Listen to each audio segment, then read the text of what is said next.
Hello everyone, thanks for coming to this talk. Today, I will present our method titled, A Transformer-Based Solution in Answer Grounding. This is our overall network architecture, which consists of image encoder, text encoder, mask decoder, and answer decoder. In training, firstly, input images into image encoder to get image features, then input image features and question text into text encoder to get image grounded text features, and image grounded text features and image features into mask decoder to get a mask. Input the question text and image grounded text features into answer decoder to obtain the answer text. In inference, we only need to get the mask, so remove answer decoder and keep the network architecture in the red box. Specifically, for the image encoder, we use AvaClipVit. For the text encoder, we use Roberta, and we have made modifications to each block by incorporating cross-attention, as shown in the figure on the right. This allows us to simultaneously incorporate text and image features. The structure of mask decoder is to add a segmentation module to text encoder,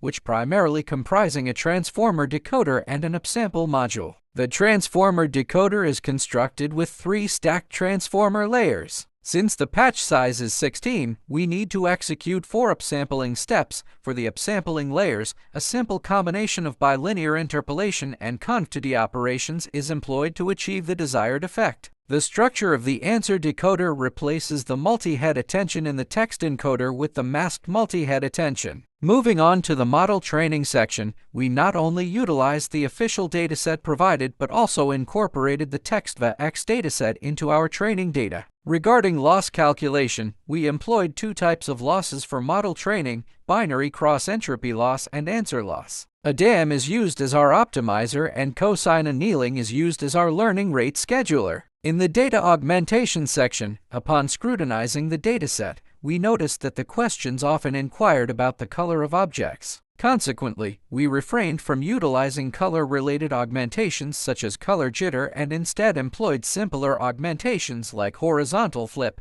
vertical flip, random rotate 90, and affine transformations. During the parameter tuning process, due to the use of a larger model and more data, we discovered that the model required a higher number of epochs to achieve full convergence. Therefore, we trained each model for 1,000 epochs. Furthermore, we employed training techniques such as exponential weighted average and pseudo-label to enhance the accuracy of our individual models. Finally, we trained 5 models using 5-fold technology. Moving on to post-processing, we employed a model ensembling technique using a voting approach to integrate the 5 models trained. Because we found that the hard ensemble method, that is, voting, yielded superior results compared to the soft ensemble approach. In addition, we use test time augmentation TTA in inference, and the network output is binarized by adaptive threshold method, and then the maximum connectivity area is reserved as the final result through morphological transformation of dilation first and erosion later. Last year, we achieved a score of 0.728, which earned us 2nd place.